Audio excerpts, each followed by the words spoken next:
Hi, I'm Alden Windrow, and today I'll be talking in depth about Hanya Yanagihara's A Little Life, continuing part 2 in the Literature of Despair series. I'll be exploring the range of responses to tragic figures such as the protagonist of the book, Jude, and this review contains spoilers.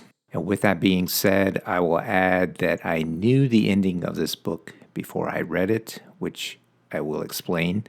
So if you don't want to hear any more about the book's ending, please stop the video now and come back some other time. When I started researching fictional books that dealt with suicide, A Little Life came up, and I ended up reading and listening to a ton of reviews about it, and I also listened to most of the talks and interviews given by Hanya Yanagihara before I ever read the book. It wasn't important for me to not know the ending. I wanted to read other books with suicidal characters because I was working on a similar novel myself, and I wanted to get an idea of what had already been done while avoiding writing anything too similar to another book.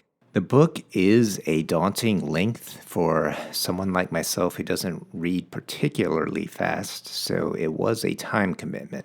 However, I will say that it was worth it to make the commitment because the book immersed me in a world that I felt I had never experienced before, despite its familiar themes and difficulties. It begins as a story about 4 college friends, Jude, Willem, JB, and Malcolm, and it takes a while for the book to build up to a more central focus on the main character, Jude. So I'm going to kind of go over each of the main characters in the book here. And we'll start with JB, whom Yanagihara has said is the character she most relates to, and ends up being, in my opinion, the least likable character, not counting, the villains in the book. And that is not to say that JB is not an interesting character. From a writer's perspective, it's good to have flawed characters in the novel, and JB definitely knows how to disappoint. And what's interesting about all of the characters is that none of them are failures career-wise. JB, for example, does eventually become a successful artist. And we do see him struggling early on as a bad receptionist. It doesn't take long to discover that JB is a problematic character when early in the book he's described as having one of his, quote, mounting tantrums, calling Malcolm and Uncle Tom and traitor to the race, for example. JB, however, is also a very useful character because of his differences from the other more kind friends of Jude, because he has a way of defining Jude differently, putting him in a different light, both with his art and with his words, which unfortunately at times can be quite cruel. And one way he does this is by defining Jude as a, quote, postman, and talking to Malcolm about how he can't truly be, quote, post-black, as if Malcolm was never truly black to begin with. He uses Jude as the true example of a post person. Quote, like Judy here, we never see him with anyone. We don't know what race he is. We don't know anything about him. Post-sexual, post-racial, post-identity, post-past. He smiled at him, presumably to show he was at least partly joking. The postman. Jude the postman. I think JB is partially correct in that Jude is an enigma to all of his friends because of his secretive past. JB wants to define him as beyond all identities, but his definition doesn't hold up. Jude is not post-sexual, at least not in a healthy way, where one is able to transcend one's sexuality. He is also not post-past, because it's his past that defines him more than anything. It's his past that cripples him both physically and mentally. And Jude's way of coping then is what males do best, which is compartmentalizing. He's a brilliant lawyer who successfully compartmentalizes his pain and his past, but that's really the best he can do to cope. And the physical injuries to his body are with him for life, as when he awakes in the hospital from being run over by the lunatic psychiatrist, the surgeon calls his injury an, quote, insult to the body, and one the body would never recover from completely.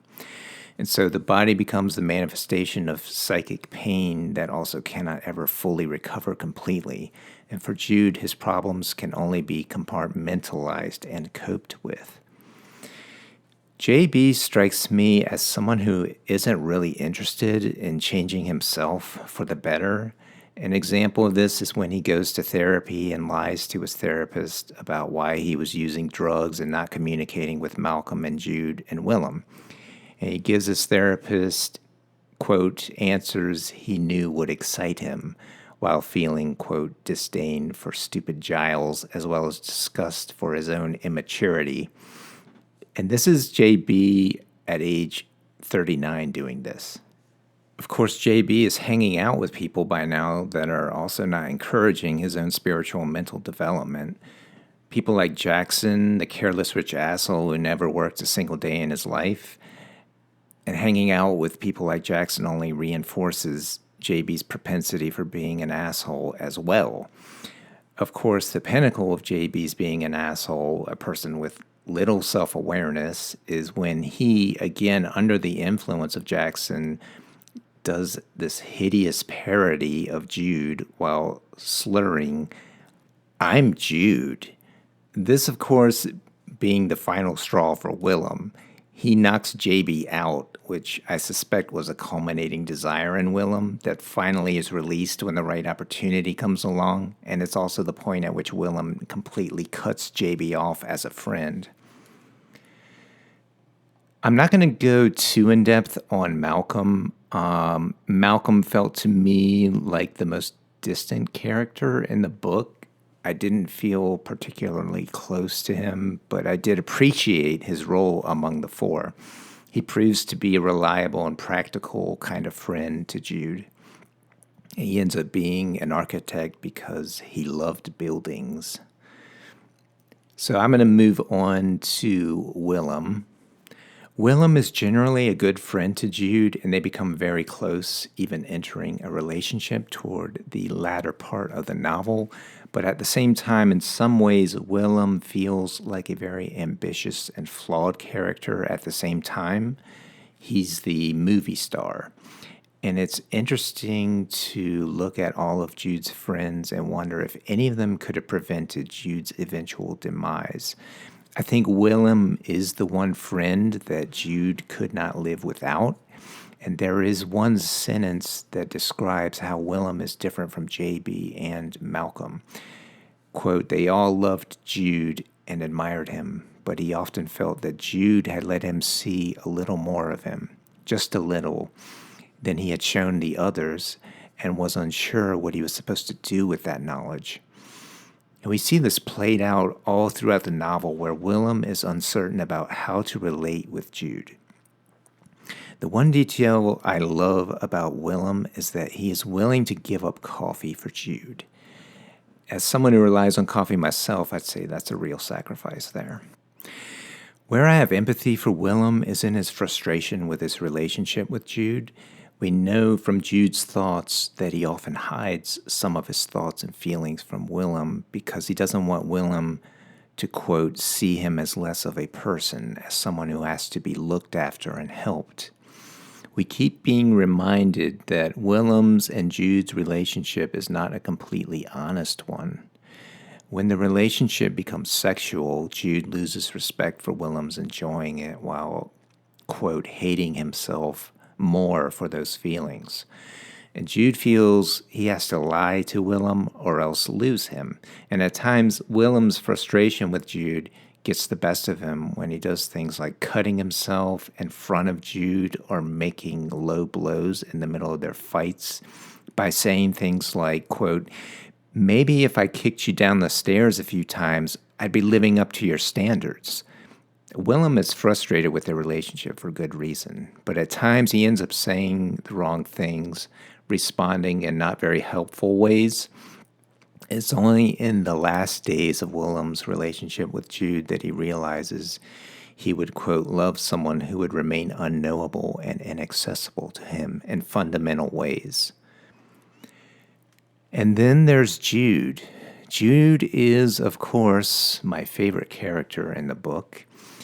What he does for me is makes pain manifest in ways that are hard to pinpoint for the average everyday person struggling with thoughts of self-harm, suicidal ideation, and depression. Even if you don't suffer all of the terrible atrocities of life in the way Jude does, there is something there to relate to for anyone who has struggled with mental illness or depression. And so for me, that is where I connected the most with this novel, and that even though I haven't been abused the way Jude was, there is that opportunity for empathy. And Jude, of course, isn't perfect. He's often frustrating in the ways he stubbornly chooses to remain trapped in his habitual self-destructive ways. But deeply emotional trauma is embedded in him from the unspeakable sexual abuses he suffered as a kid, because his abuse is validated by an adult like Brother Luke. It becomes easier later in life for him to perform self-harming acts because he learns when he is young that this is what he deserves. And that becomes the pattern of his life that is ingrained into his character in a way that cannot be cured. No matter how many relationships or how much kindness is shown to him, Jude is addicted to self-harm, and that's not something one can easily overcome, especially in isolation. And so that is where Jude becomes a very frustrating character, because we may want the best for him or to see him get better, but from a karmic perspective, the damage has already been done. And while it's important for someone like Jude to have friends and support, those are not cures for addiction to self-harm. So with a person like Jude, you can only treat the symptoms through caring and support and hope that such a person can continue to live with the possibility of a slow healing process over a long lifespan. And what I think Willem represents is the possibility of someone like Jude completing his lifespan without ending his life, because it's only when Willem is taken away that Jude can no longer continue. If you are like Willem or Harold, then as a reader, you also participate in this kind of helplessness, hoping for Jude to get better and have that kind of life that we think he deserves, one that is happier and more fulfilling despite the darkness of his past. An interesting detail about Jude that again illustrates his ability to compartmentalize his past is how he excels as a lawyer and has a reputation for being, quote, icy and vicious, as JB learns when Black Henry Young describes Jude as becoming, quote, someone else at work, someone borderline frightening and incredibly relentless. It's as if Jude inverts all of his inner pain and self-loathing outward as a lawyer, unleashing it all through his natural talent and proficiency at law. Despite his friends feeling uninspired by Jude's occupation, it's only in the law office that Jude feels the most human, his most dignified and invulnerable. The reason why I relate the most to Jude and why he may resonate with other readers who have struggled with depression and suicidal ideation is not because of his past history of abuse or the physical injuries to his body. So, for example, I have smaller, less extreme physical ailments that I've struggled with, but there can be all kinds of ailments that develop throughout one's life that can be very annoying and energy draining. Most people eventually will have something in their bodies break down, or something will get broken along the way. So even those small ailments can be a doorway to relating to Jude's more serious bodily injuries. And anyone that has suffered from suicidal depression, social anxiety, or a lack of purpose in life may be able to relate to the way that Jude thinks about himself, as we read when he's thinking about his early visits to Harold. Quote, at some point in every encounter, there would be a moment in which he wished he could disappear or in which he worried that he might have disappointed. We start seeing suicidal thoughts really start to ramp up after Jude's abusive relationship with Caleb. It starts to become that doorway out for him. Not something he's going to act on immediately, but it becomes a comfort for him knowing that if he really wanted to, he could end it. Quote, knowing that he didn't have to keep going was a solace to him somehow. It reminded him that he had options. It reminded him that even though his subconscious wouldn't obey his conscious, it didn't mean he wasn't still in control. In other words, Jude is aware of his subconscious feelings, but if they become too much for him, he knows he can consciously short-circuit them all in one fatal act. And we see him starting to think about and update his will and what letters he will leave his friends. And so he formulates an exit plan and tries to execute it, but fails, his death thwarted by an errant plumber who discovers him after cutting himself badly. And in the hospital, he cries over the fact that he was saved. One thing I enjoy about stories that have a suicidal character in it is how it can serve as an opportunity to critique society, illustrating how American society in particular can be quite ruthless, unforgiving, and inhumane in the way it operates. For example, we hear described the type of world that they live in within New York and how ambition is its defining characteristic. Quote, New York was populated by the ambitious. It was often the only thing that everyone here had in common. And yet all four of the friends are ambitious enough to find successful careers. But for someone like Jude, that also is not enough, nor is it an airtight defense against self-harm and eventual suicide, no matter how successful of a lawyer he is. This points back to how our society is structured in ways that leave casualties along the way. Willem describes the city as often making him, quote, feel he was missing something essential. JB, on the other hand, seems like someone who buys into the attitude that ambition is everything, calling it his religion. He criticizes Willem for not being more successful. He accuses Willem of being, quote, too kind. Willem is the one person who would just assume not have a friend like JB. And there's always a tension between those two. There's a point when he stops speaking to JB altogether and just hears news of JB through Malcolm. In the wake of Willem's death, when the last thing Jude cares about is taken from him, he only wants the rest of the world to suffer and feel the pain he feels. And we see this played out when he sues the truck driver and the company he works for, knowing that it would ruin the truck driver's family. Quote, let them be destroyed, he thought. Let him be ruined. Let him feel what I feel. Jude was supposed to die before Willem, and even that is taken from him. And this isn't secret knowledge, but it's what everyone had expected. Jude, in his last days, only becomes more bitter, hateful, and cold to the world around him, unable to talk to anyone, and his colleagues at work no longer enjoy being around him. He hates JB. He thinks both he and JB should have died while Malcolm and Willem should have lived. In the end, he thinks he only has two choices. Let me get better or let me end it. He can't conceive of the third choice of continuing to live in perpetual pain, hating the world around him while never getting better. He feels after Willem's death like he's regressing back to his younger days, his life moving backward, becoming smaller and smaller. But it's also in his last days when it's too late that he realizes his own anger and starts to really see Brother Luke as having done evil to him. He starts having violent dreams, seeing, quote, Brother Luke being stuffed in a sack full of squealing, starved rats. he seems to finally start having some real perspective on his life. How JB was a terrible friend, and all he has left is his anger.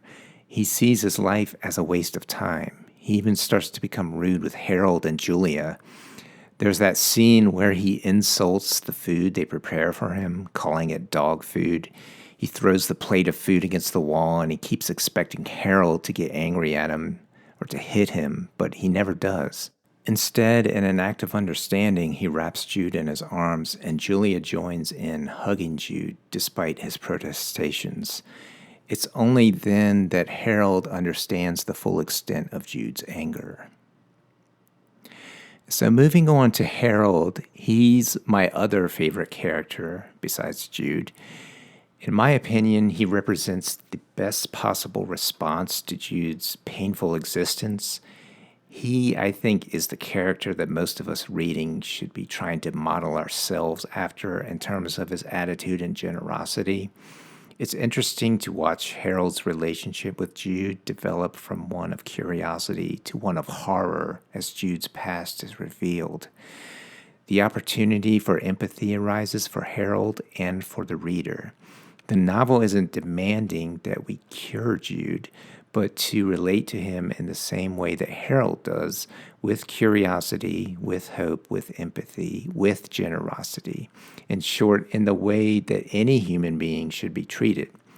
In some ways, I would argue that Harold understands Jude better than any other character in the novel, as he compares Jude to the mug Jude accidentally breaks at Harold's place. Quote, "Dear Jude," Harold wrote, "thank you for your beautiful, if unnecessary, note. I appreciate everything in it. You're right, that mug means a lot to me, but you mean more, so please stop torturing yourself." If I were a different kind of person, I might say that this whole incident is a metaphor for life in general. Things get broken, and sometimes they get repaired, and in most cases, you realize that no matter what gets damaged, life rearranges itself to compensate for your loss, sometimes wonderfully.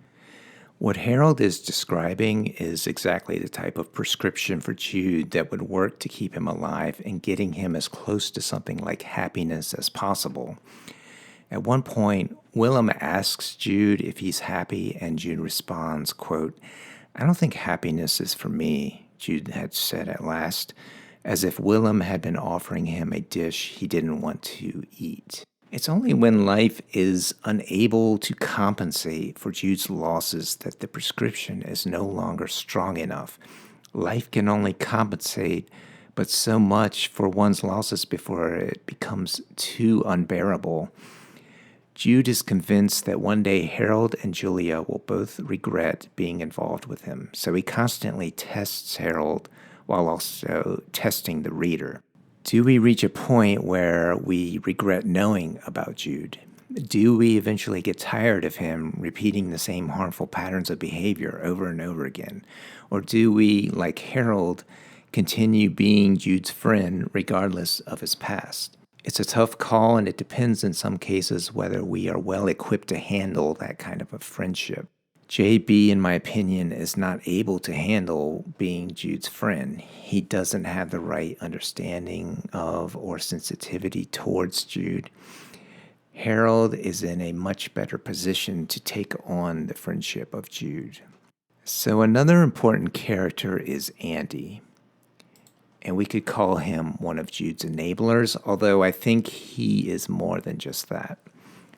Although his intentions may be good, his methods of helping Jude cope only perpetuate Jude's addiction to self-harm. So basically, Jude cuts himself, and then he goes to Andy to get repaired, and this happens over and over again, despite Andy scolding Jude and asking him to stop doing it. But that isn't enough, because after a while, we realize that Andy only has two choices: make Jude's suffering public, outing his past, or continue to treat Jude. To not treat Jude's cuts is not an option for Andy, which is understandable, but the real problem for Andy is keeping Jude's self-harming habits secret. This again can relate back to how a suicidal person thinks. If you're suicidal, you're not going to want to blast it out on social media or wherever that you're suicidal every day.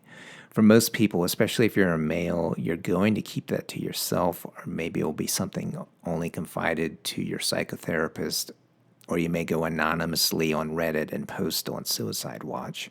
There is some wisdom, however, in how Andy recognizes Jude as someone who isn't going to get better. He says to Jude about his spine, quote, "It's not going to get better, Jude. As you get older, it'll get worse." It's also interesting to note that Andy doesn't think Jude is in as much danger of suicide as someone who doesn't have a habit of cutting themselves, as if the cutting is a defense against it. While I do think Andy is sometimes right, sometimes wrong, I can empathize with his situation because Jude doesn't make it easy for him. And whenever Andy asks or encourages Jude to talk to someone like a therapist about what happened to him as a kid, Jude just shuts down and doesn't want to talk about it. Again, the problem with Jude is the irreparable damage that Brother Luke does to him, making him believe that he deserves punishment. Andy also shows insight in calling Willem out for not always being there for Jude due to being gone for movie shoots for long periods of time. In this way, we see through Willem how his own ambitions unintentionally contribute to Jude's death. Jude is a casualty of the city's driving ambition, which all four of the friends are caught up in one way or another. Although Andy isn't ultimately able to help Jude, he does offer wisdom along the way. He tells Willem that Jude wants to be told that his life still counts, that his life, quote, "as inconceivable as it is still a life." It is Andy also who gives Jude some credit for continuing to live. Quote, "Jude, only you know how much pain, how much inconvenience you can tolerate. I can't tell you that. I can tell you that you've gone on far longer than most people would." And so now I'm going to focus on the villains in the novel. And we're going to start with Caleb, who is, in a way, the perfect character for heaping on more mental and physical torture to Jude's life, taking it beyond just his adolescence and into adulthood. And he's exactly the kind of person Jude should not be at all engaged with, and yet here they both are together. Jude magnetically attracts the wrong person for him, and so it's like residual karma. The bad effects from his youth continue on later because Jude isn't able to pick up on how dangerous a person Caleb is. And when they first meet, he's able to charm Jude, yet his deep and soothing voice also has a menacing quality to it. Also, it's interesting to note that nobody seems to know anything about Caleb as he's taking over the company as the new CEO at Rothko. Jude attracts someone abusive like Caleb because Caleb seems addicted to doling out torture to people who can't defend themselves, as if giving them punishment they deserve, which is really the mental illness of Caleb. He punishes and takes advantage of Jude as a way to assuage his own bad character traits and insecurities, and it's just the right time for Caleb to do this, as Jude is thinking, maybe now he's finally ready for a relationship. Jude becomes the object of Caleb's disgust, and I do believe that Jude, in a way, does disappoint Caleb on a physical level when he says, quote, "You know, when I met you, we were sitting down, so I didn't know you had a limp." But I think he also uses this excuse to validate his abusive behavior towards Jude. If only he had known Jude didn't have a limp, Caleb might be rationalizing, then he wouldn't have pursued a relationship with him. But because the relationship is already ongoing, he might as well punish Jude for not being so forthright from the beginning. He finds Jude both attractive and repulsive at the same time, an unfortunate circumstance for Jude. Caleb is an example of another character who cannot grow in maturity because of his misguided attempts at relationship, but also because his ambitions in life far overshadow his decency as a person, which to him is completely unimportant in comparison to holding a powerful position. Jude is not his equal, but an object of desire that has disappointed him and therefore must be punished, ensuring that Jude continues to believe that he is to blame, continuing his residual bad karma. In fact, Caleb is embarrassed by Jude's having a wheelchair to the point that he doesn't even want to be seen with someone that has to use one. At one point, he can't even look at Jude in public when he's in a wheelchair and declines having dinner with him. And after he tells Jude about his parents and how they struggled with disease and illness, having to use canes, walkers, and wheelchairs, he tells Jude that accessories to weakness embarrasses him. They make him feel, quote, furious, like I need to fight against it. In a sharp contrast to Harold, when Jude makes a mistake, Caleb strikes Jude with the back of his hand when Jude spills a bowl of green curry on the carpet. It's interesting to note that Jude starts cutting himself more after he begins seeing Caleb. And after Harold meets Caleb and discovers that Caleb had hit Jude, he has to suppress the, quote, need to run and find Caleb and kill him. We learn from Harold how Caleb being in Jude's life only reinforces what Jude already believed about himself as a consequence of the damage done from brother Luke. For Jude to believe Caleb was to confirm, quote, what he always thought and always been taught. And it is always easier to believe what you already think than to try to change your mind. The after effects of the damage done by Caleb turns into a form of psychological torture that begins to manifest as hyenas in Jude's mind. These hyenas are what eventually devour Jude, even though they would prefer for Jude to continue living in self-torture where they feed off Jude's trauma. They ultimately cause him to run from his own existence, to seek the final escape where they can no longer reach him. And now on to Brother Luke. Brother Luke is the most evil villain in the story, in my opinion, because he is also the most insidious. We learn to be suspicious about him in the monastery when Brother Pavel cautions Jude. Be careful around Luke, warned Brother Pavel of all people. Brother Pavel who hit him and yelled at him. He's not who you think he is. And really, why should Jude care about a warning from someone who abuses him? In a way, the entire monastery is damned by its relentless abuse of Jude, but Brother Luke takes it far beyond the monastery, ensuring that the painful effects and trauma stay with Jude for the rest of his life. What makes him so insidious is how he pretends to be Jude's friend at the monastery while also offering the illusion of an escape from the pain he suffers while living at the monastery.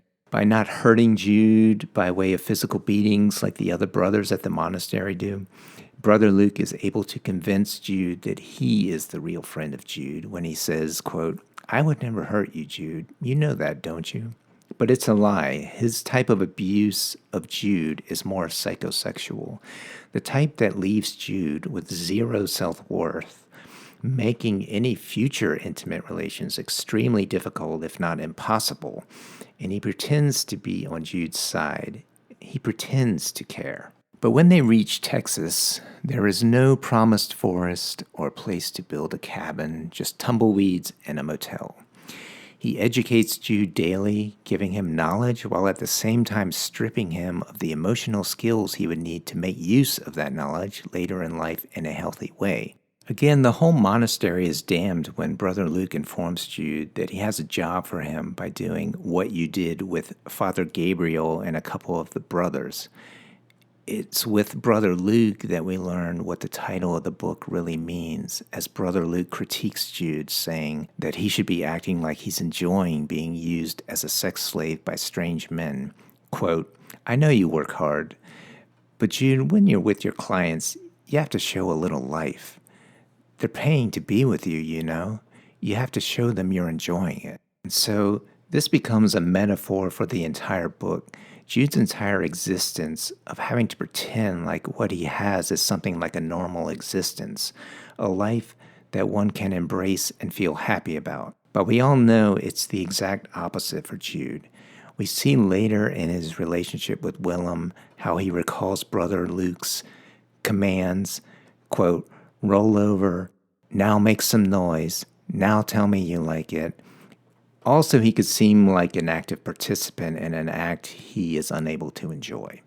And when Jude realizes the falseness of all of Brother Luke's promises, it's Brother Luke who teaches Jude to cut himself to cope with the pain, leaving Jude in a vicious cycle of trying to get better, not being able to, and then returning to cut himself over and over again. Brother Luke leaves Jude in a cycle of incurable suffering for the rest of his life. And when finally caught by the police, Brother Luke escapes the consequences of his crimes by hanging himself, leaving Jude to be passed on to the next place, a home where he is abused in the same way because, quote, they knew he was ruined already.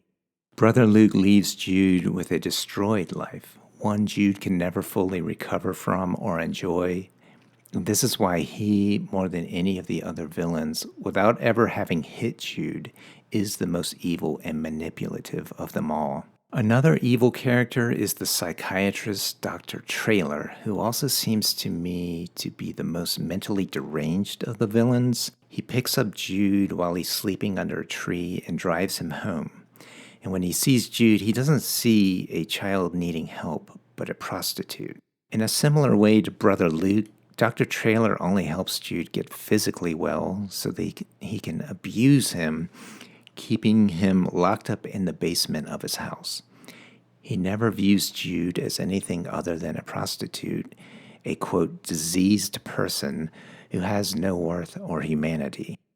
It's when Jude is trapped in Dr. Traylor's house that we learn how deluded he is about Brother Luke, thinking of him as his protector, as someone kind, who had treated him well because he didn't beat Jude with a belt like Dr. Traylor does when Jude tries to escape. And when he finally tires of keeping Jude around, Dr. Traylor treats him like cattle, prodding him with a hot poker to the car and into the trunk. He takes Jude out to an abandoned field, making him run while following him in his car until Jude can't run anymore. It is then that the evil Dr. Traylor runs over Jude, leaving him physically damaged for life.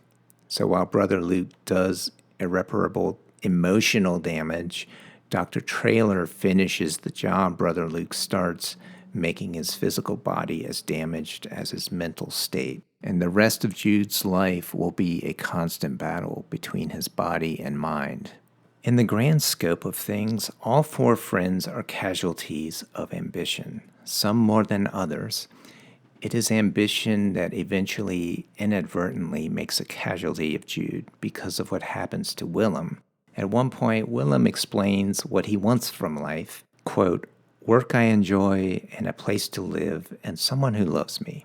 See? Simple. Jude claims to want the same things, and he can accomplish the first two, but love is something he can never fully understand or experience in a normal, healthy kind of way. The experience of love and its physical manifestation is destroyed and ruined for Jude. Before I close, I'm going to refer back to the Buddhist perspective on this story, and this is kind of a public service announcement. What I would caution anyone thinking about suicide is that those hyenas may follow you into the afterlife if such a thing exists.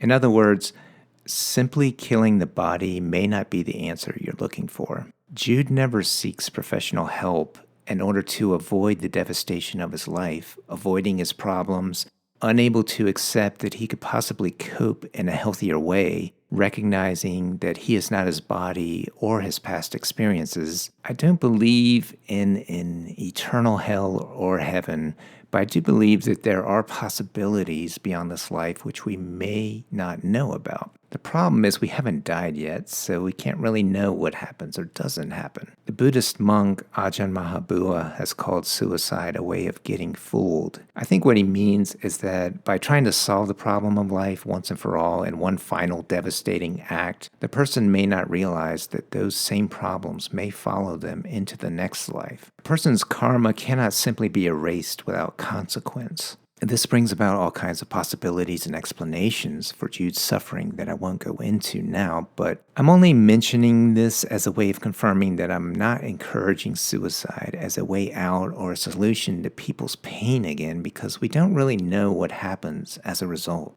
I'm betting that most people that take their own lives assume that will be the end, and maybe they're right.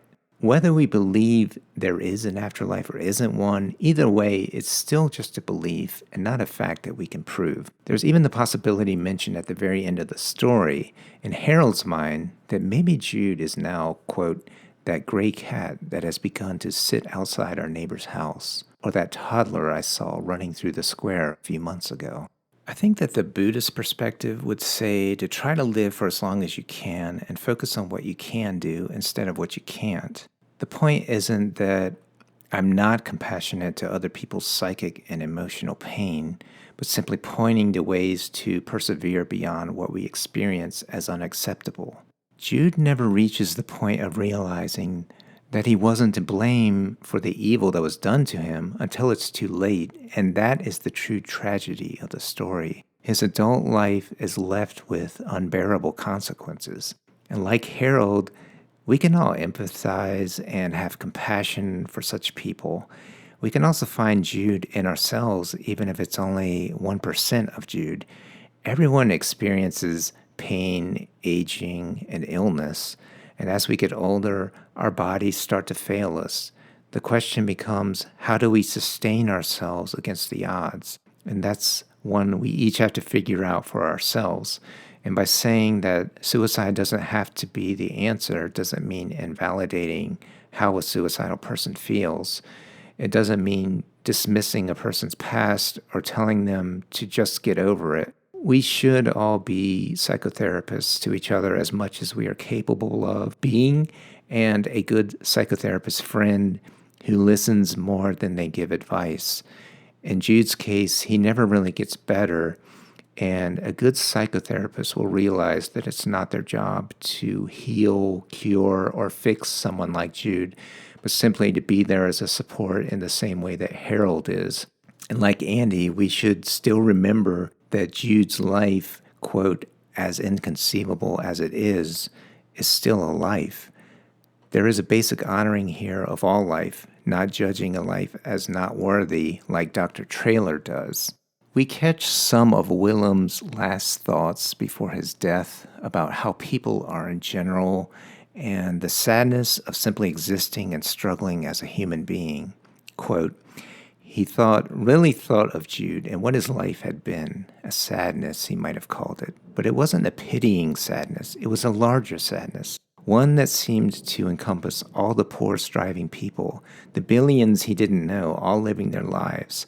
A sadness that mingled with a wonder and awe at how hard humans everywhere try to live, even when their days were so very difficult, even when their circumstances were so wretched. Of course, we don't want to forget the devastating impact taking one's own life can have on others, the people left behind, leaving them only questions for the rest of their lives.